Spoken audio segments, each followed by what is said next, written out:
ফিরে এলাম বিরতির পর। আপনারা দেখছেন ধর্মযুদ্ধ 2024, আপনাদের সঙ্গে রয়েছি আমি ঋষিকেশ। আমরা যে খবরে রয়েছি সন্দেশখালীতে, সেখানে বোমা বন্দুক উদ্ধার হয়েছে, বেশ কিছু বিদেশি আগ্নেয়াস্ত্র উদ্ধার হয়েছে বলে জানা যাচ্ছে। এনএসজি কমান্ডো নামানো হয়েছে।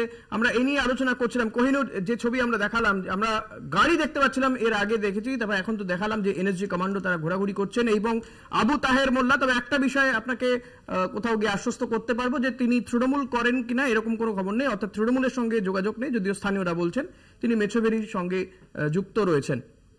দেখুন, পরিষ্কার বাংলা কথা হচ্ছে, আমি যা বুঝলাম এখনো পর্যন্ত, যে বাড়িতে সে ছিলেন না, তার না থাকা অবস্থায় লোক ঢুকে তারপর অস্ত্রশস্ত্র খুঁজে পায়। এই এখনো পর্যন্ত আপনাদের যিনি সাংবাদিক মহোদয় আছেন তার গল্প, মানে তার যা ইনফরমেশন থেকে, হ্যাঁ, তার যা কথা, সেই কথার ভিত্তিতে এটুকু বুঝলাম। তার রাজনৈতিক দল বা কারণ বা কি উদ্ধার হয়েছে বা কিভাবে খবর হলো বা কেন খবর হলো বা এর বিরুদ্ধে কোনো অভিযোগ ছিল কিনা, এসব কোনো ডিটেল নেই। বিশেষ আমার মনে হয় যে এইভাবে কোনো ডিসকাশন তো হতে পারে না। আপনি কি অন্য কিছু আশঙ্কা করছেন, কোনো চক্রান্ত বা অন্য কোনো গন্ধ পাচ্ছেন? না, আমি এখনো এভাবে গন্ধ পাওয়া সম্ভব না। ঘটনাটা ঘটেছে, আগে ঘটনাটা তো ব্রিফ করতে হবে, ঘটনাটা তো প্রপারলি ব্রিফ করতে হবে যে তার বাড়িতে সে ছিল না কিন্তু অস্ত্র তার বাড়িতে ছিল।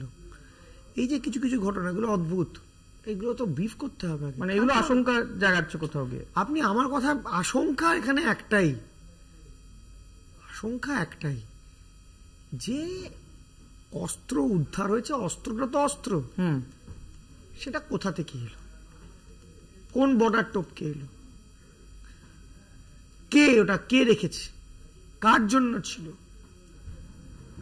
আদেও ছিল না রাখা হয়েছে, সবটা তো ধীরে ধীরে হবে। তো একবারে তো এভাবে পারসেপশনে চলে যাওয়া সম্ভব নয়। তো বাংলা সিনেমা নয় যে ওই মনে হবে যে এখান থেকে আমার জন্য নিশ্চয়ই 200 কিলোমিটার দূরে কেউ কাঁদছে বলে আমার মনটা কাঁদছে বা আমার বিষম উঠছে, এমনটা সাইন্টিফিক নয়। তাই এভাবে বলাটা ঠিক হবে না। দিদি কি বলবেন? দেখুন, এর আগেও তো আমরা অনেকবার দেখেছি, আমাদের খাগড়াগড় দেখেছি, এবং তারপরে মানে বাজি কারখানা, রোজই বাজি ফাটছে, বাজি কারখানা উড়ে যাচ্ছে, মানুষ বিশাল মানে বাজির যে কি মানে পাওয়ার আমরা দেখেছি, এবং তৃণমূল নেতাকর্মীদের বাড়ি থেকেই সেগুলো কিন্তু হয়েছে। এবং খাগড়াগড়ও আমরা প্রথমে শুনেছিলাম, কিন্তু খাগড়াগড়ও কিন্তু এনএসজি কমান্ডো নামেনি, এখানে নেমেছে। সেটা ওইটা তো আমরা সেটাই কারণটা, মানে সেটা কি কোথাও গিয়ে আশঙ্কাটা আরো বাড়ছে? এই কারণে আশঙ্কাটা তো বাড়বেই, কারণ এখানে ভয়ঙ্কর কিছু যাতে না হয়, আমরা চাই যেন ভয়ঙ্কর কিছু না হয়, অল্পই থাক। এবং এখানে হয়তো অন্য কোনো কারণ আছে, কারণ আমরা চাই না আমার পশ্চিমবাংলায় এরকম কিছু মানে কোনো ক্ষতি হোক বড় রকম, আমরা কেউই চাই না আমার মনে হয়। তো এখানে কথা হচ্ছে যে এখানে হঠাৎ করে কোনো মানে কথা নেই, বাড়তে সকালবেলা এখানে সিবিআই আসবে কেন, তদন্ত শুরু হবে। দেখুন, একটা মজার বিষয় আমাদের যে সাংবাদিক বন্ধুই জানালেন যে এই আবু তাহের মোল্লার বিরুদ্ধে কিন্তু সন্দেশখালীর যে ঘটনা নিয়ে এতদিন ধরে আন্দোলন হচ্ছে, সোচ্চার থেকেছেন, আপনারাও ছিলেন, এই আবু তাহেরের বিরুদ্ধে কিন্তু সন্দেশখালীর কোনো অভিযোগ নেই, মানে সেখানকার বাসিন্দাদের কোনো অভিযোগ নেই। তাহলে কোথা থেকে এলো তার নামটা? আমি একটা কথা বলছি, আপনারা হয়তো দেখেন, কিন্তু আমি অনেকক্ষণ ধরে এই খবরটা দেখছি, অনেকক্ষণ ধরে দেখি, দুপুর থেকেই আমি দেখছি। একজন ওখানকারই বাসিন্দা, ওনার বাড়ি হচ্ছে ওইখান থেকে 3 কিলোমিটারের মধ্যে। উনি বলছেন যে আমি চিনি না, তবে কিছুদিন আগে আমরা দেখেছি ওই এলাকারই লোক, যে আমার বলছে ভদ্রলোকের সাথে আমার কোনোদিন কোনো কথা হয়নি, কিন্তু 2-3 দিন আগে উনি ওনার ওয়াইফকে নিয়ে এসেছিলেন ওই বাড়িতে, খানিকক্ষণ থেকে কিছু কাজকর্ম হয়তো করে তারপরে উনি বেরিয়ে গেছেন। ওখানে ওরা থাকেন না, মাঝে মধ্যে আসেন। আপনারাও খোঁজ করুন, আপনারা এই ক্লিপিং আপনারাও পাবেন, সাংবাদিক রয়েছেন, আপনারা পাবেন। 1 নম্বর। 2 নম্বর কথা, আপনাদের সাংবাদিক বন্ধু কিন্তু বললেন উনি ডাইরেক্ট তৃণমূল করেন না, তৃণমূল করেন তার আত্মীয়, এবং এটা বলছে যে আত্মীয় যদি কিছু করে থাকে ভাই তার দায় আমরা নেব না, এই কথাটা কিন্তু আপনাদের সাংবাদিক বলল। এখানে কিন্তু অনেকগুলো প্রশ্ন কিন্তু থেকে যায়। সুতরাং এইটা ক্রমশ প্রকাশ্য, আমাদের অপেক্ষা করতে হবে, যে কারণ তদন্ত কি হচ্ছে সেটা তো সর্বসম্মুখে এখন তারা বলবেন না, নিশ্চয়ই একটা সময় আমরা জানতে পারবো কি হচ্ছে, তার জন্য আমাদের ওয়েট করতে হবে। এবং এই রকম যদি ঘটতে থাকে এটা সত্যি খুবই ভয়ঙ্কর এবং ভয়ের ব্যাপার, খুবই ভয়ের ব্যাপার। কারণ এনএসজি কমান্ডো তারা চলে এলো আজকে সকাল থেকে, এখানে হঠাৎ কেন আসবে? আপনার এলাকায় তো আসেনি, হঠাৎ কেন এখানে যায়নি? আরে আপনি সেই মণিপুরে যায়নি, আপনার দুঃখ হচ্ছে মণিপুরে যায়নি, এখানে কেন এলো? মণিপুরে যায়নি, দুঃখ হচ্ছে। মণিপুরে একজনকে কোন জায়গা তুলনা করা হয়েছে, এই মুহূর্তে ঠিক নয়।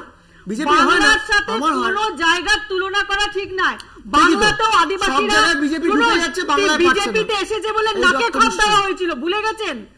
নাকে বিজেপিতে এসেছিল বলে নাকে খত দেওয়া হয়েছিল আদিবাসী মহিলা। মহিলাদের, কাকে? আদিবাসী মহিলাদের, কাকে জানেন না?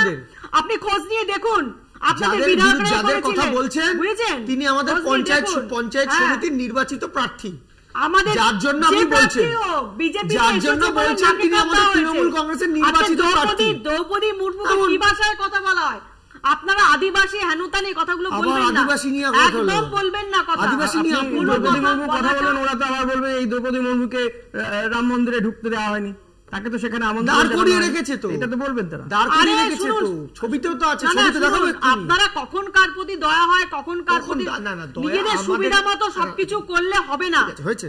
পশ্চিম বাংলাকে জাস্টিফাই কোনো কিছু দিয়েই করা যাবে না। না, আমার কাছে এই ঘটনাটা একটা জায়গায় এমন লাগছে যে এই ঘটনাটা দেখুন, সন্দেশখালীর যে ঘটনা, সেখানে যে যে অভিযোগ উঠেছিল যে জমি হাতিয়ে নেওয়া, পুকুর হাতিয়ে নেওয়া, পুকুর ভরাট করে দেওয়া এবং মহিলাদের উপরে নিগ্রহের ঘটনা, কিন্তু সেখানে হঠাৎ করে এই এত সংখ্যক অস্ত্র উদ্ধার, যদিও কত সংখ্যক উদ্ধার হচ্ছে সেটা কেউই জানায়নি। আমি একটা কথা বলছি, এনএসজি নামানোর মতন কি পরিস্থিতি তৈরি হলো? আপনি একটা জিনিস দেখুন, আপনি বাড়িটা ছবিতে দেখুন, পুরো ভেড়ি দিয়ে ঘেরা বাড়িটা আপনি দেখুন, পুরো ভারী দেখেন। তার মানে আবু তাহের মোল্লা ইনিও প্রভাবশালী, নাহলে এত ভেড়ি ওনার থাকে না। দেখুন আপনি ছবিটা দেখুন, পুরো ভেড়ি দিয়ে ওনার বাড়িটা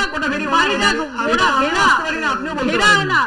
আপনি দেখুন ওই জায়গাটা ভারতবর্ষে এক নরেন্দ্র মোদী ছাড়া সবাই প্রভাবশালী, মানে বিজেপি যেরকম প্রভাবশালী খুঁজছে, এক নরেন্দ্র মোদী বাদ দিয়ে ভারতবর্ষের সবাই, বাকি যত জনসংখ্যা আছে সবাই প্রভাবশালী।